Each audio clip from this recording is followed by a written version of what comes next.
আসসালামু আলাইকুম, টিভিপি story teller চ্যানেলে আপনাদেরকে স্বাগত জানাচ্ছি। আজকে একটা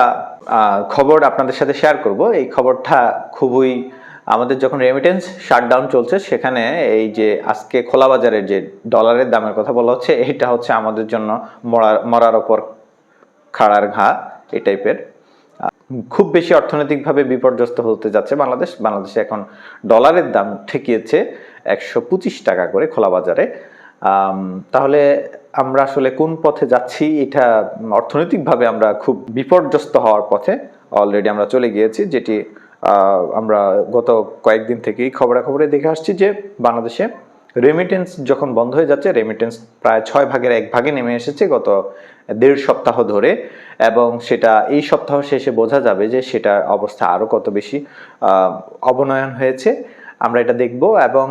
এটা দেখে কি হবে, আমাদের দেশের অর্থনীতির এই পরিস্থিতি সৃষ্টির পেছনে যারা রয়েছেন এবং যাদের বক্তব্যের কারণে, যাদের সিদ্ধান্তের ভুল পথে পরিচালিত হওয়ার কারণে আমাদের শিক্ষার্থীদের এই সাধারণ যে আন্দোলন, শিক্ষার্থীদের যে ন্যায্য অধিকারের আন্দোলন ছিল, তাদের যে কি বলে, আমরা এটাকে বলতে পারি তাদের অত্যন্ত জনবান্ধব এবং অত্যন্ত সাবলীল একটা আন্দোলন ছিল। তারা এই আন্দোলন থেকে তারা কেন একটা উগ্র আন্দোলনে রূপ নিয়েছে এবং তাদের ক্ষোভের জন্ম দিয়েছে কেন, তার পেছনে কাদের বক্তব্য রয়েছে, কারা কথা বলেছে, কারা সিদ্ধান্ত দিয়েছে, কাদের ভুল সিদ্ধান্তের কারণে দেশের এই পরিস্থিতিতে এসে দাঁড়িয়েছে, এটা মোটামুটি এখন বর্তমান বাংলাদেশের প্রায় সবাই আমরা জানি কম বেশি। এবং এই জানার মধ্য দিয়ে আমাদের আরো একটি বিষয় আমরা জানতে পেরেছি যে আমাদের আসলে এই আন্দোলনকে কেন্দ্র করেই কিন্তু বাংলাদেশে একটা বড় ধরনের ব্যাপক চিন্তা জগতের একটা ব্যাপক পরিবর্তন হচ্ছে। মানুষ ভিন্ন আঙ্গিকে চিন্তা ভাবনা করছে, মানুষ ব্যাখ্যা বিশ্লেষণ করছে, সাধারণ শিক্ষার্থীরা পর্যন্ত সরকারের প্রত্যেকটা সিদ্ধান্ত, সরকারের প্রত্যেকটা বক্তব্যকে চুল ছেঁড়া বিশ্লেষণ করছে, এবং তারা সরকার যেভাবে চিরুনি অভিযান চালিয়ে আন্দোলনের যারা নৃশংসতা করেছে, নাশকতা করেছে, তাদেরকে যেভাবে সরকার খুঁজে খুঁজে বের করে গ্রেপ্তার করছে, ঠিক তদ্রূপভাবে সরকার বলছে যে তাদেরকে গ্রেপ্তার করছে, কিন্তু জনসাধারণের পক্ষ থেকে বলা হচ্ছে যে সাধারণ ছাত্রছাত্রীদেরকে হেনস্থা করা হচ্ছে, তাদেরকে গ্রেপ্তার আটক করা হচ্ছে। এই সিচুয়েশনটা এসে দাঁড়িয়েছে, এর পেছনে আসলে সরকারের গতকালের সরকারের মন্ত্রী পরিষদের বৈঠকে কিংবা এর পরবর্তীতে বিভিন্ন ধরনের বক্তব্যে এটি স্পষ্ট হয়েছে যে সরকারের পক্ষ থেকে যারা নীতি নির্ধারক ছিলেন তাদের বক্তব্যের মধ্যে এমন কিছু কথাবার্তা ছিল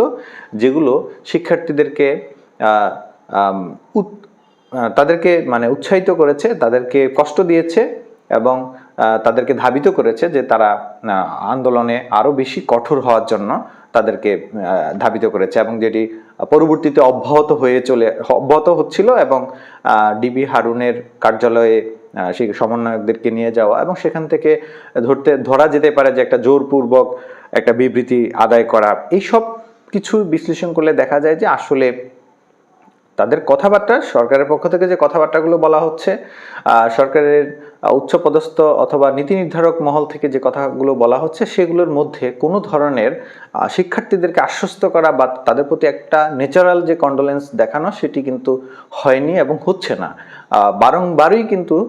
সরকার ভুল বক্তব্য দিচ্ছে এবং চেষ্টা করছে যে তার ভুল সিদ্ধান্তকে সেটিকে চাপা দিয়ে কিভাবে দায়টাকে অন্য কারো ঘাড়ে চাপিয়ে দেওয়া যায়, এই ধরনের বক্তব্যগুলোই বেশি আসছিল। এবং সরকার যে পরিকল্পনা মাফিক কাজগুলো করছে সেগুলোর মধ্যে বরাবরই তারা ভুল করে আসছে, এবং এই ভুলের কারণে বর্তমান বাংলাদেশের পরিস্থিতি যে স্বাভাবিক করার জন্য সরকার চেষ্টা করছে সেটি করতে ব্যর্থ হয়েছে। এবং কারফিউ চলে আসছে দীর্ঘ প্রায় 11-12 দিন থেকে, এবং এই দীর্ঘদিন চলে আসা বাংলাদেশের অর্থনীতির জন্য কারফিউ কতটা বেশি ক্ষতিকর হতে পারে, যদিও বলা হচ্ছে যে জনগণের যান এবং মালের নিরাপত্তার জন্য এই ব্যবস্থা নেওয়া হয়েছে, এই সিদ্ধান্ত নেওয়া হয়েছে, কিন্তু আসলে বাস্তবে আপনি যদি ঢাকা শহরে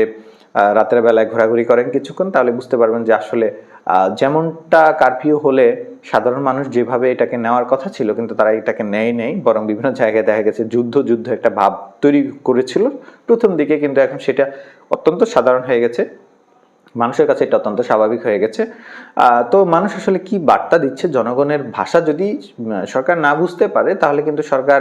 সিদ্ধান্ত নিতে পারবে না, এবং যদি ইচ্ছাকৃতভাবে জনগণের ভাষা বোঝার চেষ্টা না করে তাহলে সরকার ভুল সিদ্ধান্তের জন্য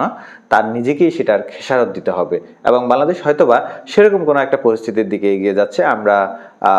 অত্যন্ত দুঃখিত এবং আমরা অত্যন্ত বেশি চিন্তিত যে আমাদের শঙ্কিত এই পরিস্থিতি আরো কত বেশি শঙ্কা উদ্বেগ তৈরি করতে পারে। আমরা আশা করব যে এই পরিস্থিতি অতি শীঘ্রই একটি স্বাভাবিক এবং জনগণের পক্ষের একটা পরিস্থিতি তৈরি হবে এবং সেটি বাংলাদেশের মানুষকে স্বস্তি দিবে, আমরা এটাই আশা করব। আর আমরা আপনাদের সাথে আবারও শেয়ার করব যে আপডেট খবরাখবরগুলো আসে, সেগুলো নিয়ে আপনাদের সাথে আলোচনা করব, বিশ্লেষণ করব। সে পর্যন্ত আমাদের সাথে থাকুন। ধন্যবাদ সবাইকে।